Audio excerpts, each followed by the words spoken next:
Welcome to Game, your home for exceptional games.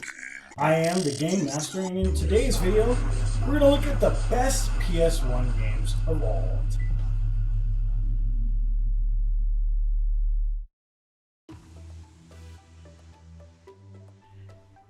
If you're interested in taking a look at some of our other media-based projects, you can check us out over at AspireIntegratedMedia.com.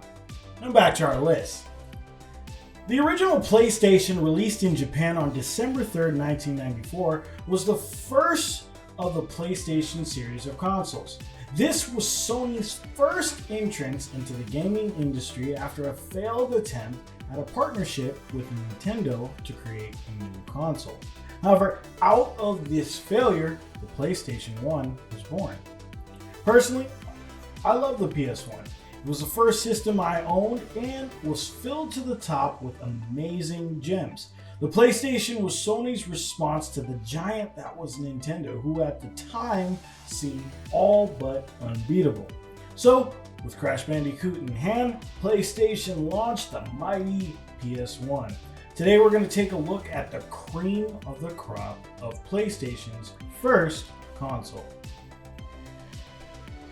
First up, we have Metal Gear Solid.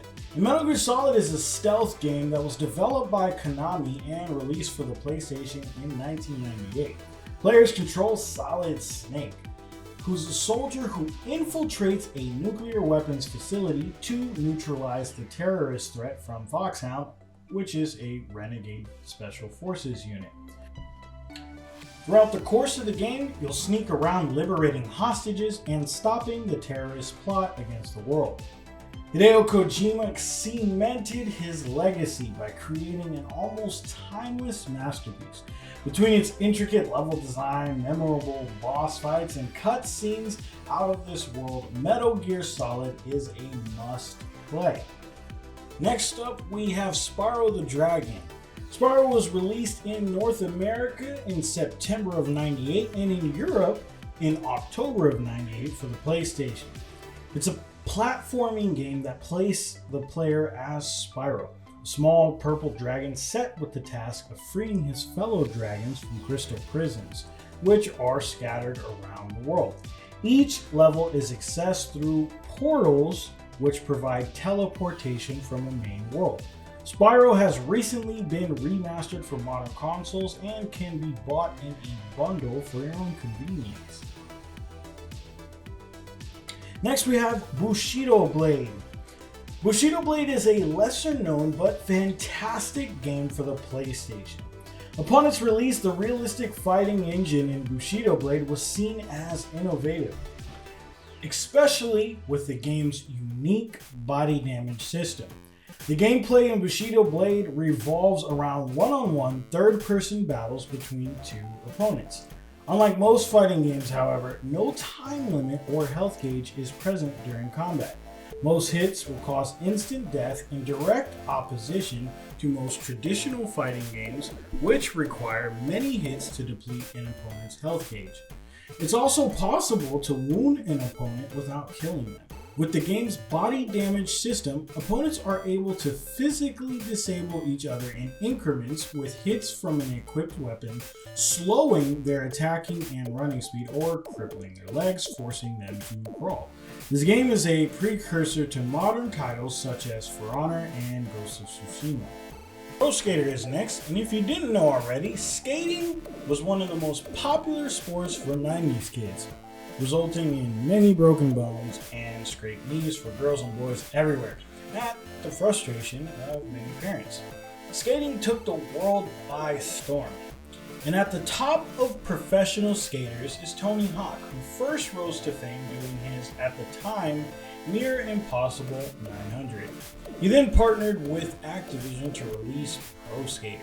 And starting out with the initial Tony Hawk's Pro Skater in '99, the series proved to be one of the most popular and best-selling franchises of the early 2000s.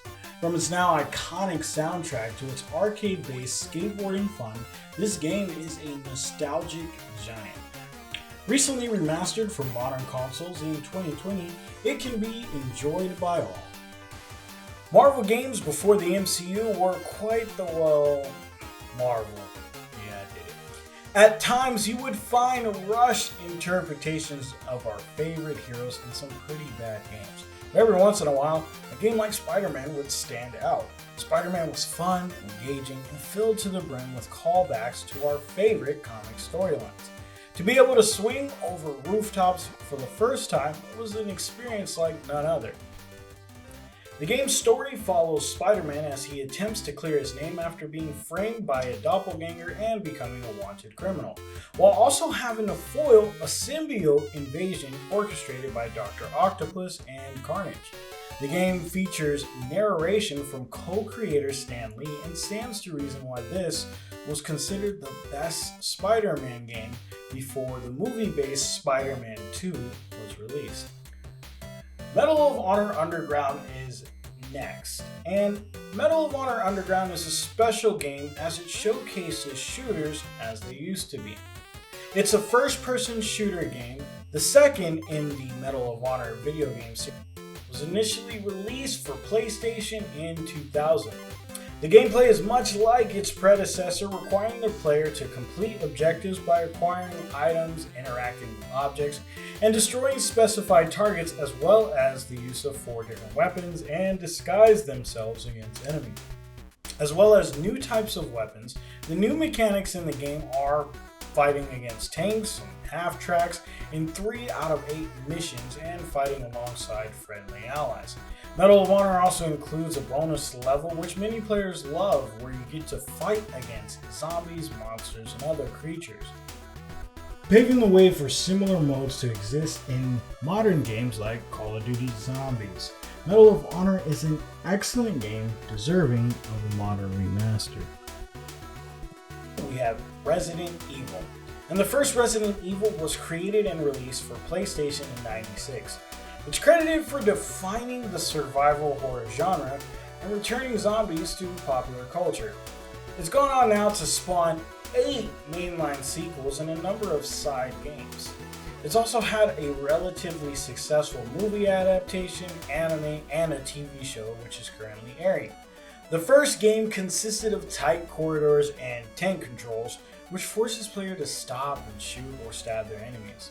While dated by today's standards, in '96 it brought players feelings of dread and terror while playing it for the first time. We have Tomb Raider, and minus the accidental, flawed original design choice, Tomb Raider is a fantastic series. Tomb Raider was released in '96 for PC, PlayStation, and Sega Saturn consoles. Lara Croft is the main protagonist and playable character of this series, and she travels the world in search of forgotten artifacts and locations, frequently connected to supernatural powers. While her biography has changed throughout the series, her shared traits are her origins as the only daughter and heir of the aristocratic Croft family. She's portrayed as intelligent, athletic, elegant, fluent in multiple languages, and determined to fulfill her own goals at any cost. The character's classic outfit has mostly remained the same, though it has received some minor updates and upgrades over the years, including the addition of a bow along with her trusty twin pistols. Coming in at second to last, we have Chrono Trigger. And Chrono Trigger was a critical and commercial success upon its release, and is frequently cited as one of the greatest games of all time. This game is considered revolutionary for its multiple endings, plot-related side quests focusing on character development, and a unique battle system and detailed graphics for its time. The player controls the protagonist and his companions in the game's 2D world, consisting of various forests, cities, and dungeons. Areas such as this are depicted as more realistic, scaled-down maps in which players can talk with locals to procure items and services, solve puzzles and challenges, or encounter enemies. Chrono Trigger's gameplay deviates from that of traditional Japanese RPGs in that, rather than appearing in random encounters, many enemies are openly visible on field maps or lie in wait to ambush the party. Contact with enemies on a field map initiates a battle that occurs directly on the map rather than on a separate battle screen. Lastly, we have Crash Bandicoot, And Crash Bandicoot was the one-time main mascot for Sony in its long war with Nintendo.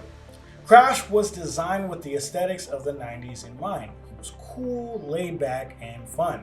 Crash Bandicoot is primarily a platforming series, and the goal of each level is to guide Crash from the beginning to the end, traveling either into the screen towards the player or left and right in a side-scrolling manner. Several levels place Crash in unique situations which require the use of motorbikes, skis, submarines, and various animals to complete the level. The games are mostly set on the fictitious Wumpa Islands, which are set to the south of Australia where humans and mutant animals coexist, although other locations are common. The protagonist of the series is a genetically enhanced bandicoot named Crash, whose quiet life on the Wumpa Islands is often interrupted by the game's villain Dr. Neo Cortex, who created Crash and wants him dead as he is a failed experiment. This game has been remastered recently and looks amazing on modern consoles in 2022. And there you have it. These are our top PS1 games. I hope that you enjoyed today's video, and as always, please subscribe and hit that notification bell to be notified every time we release a new video here on Game. Have an amazing day, and remember to have an exceptional adventure today, whether it's in your game or more importantly, in your life. Enjoy and have fun.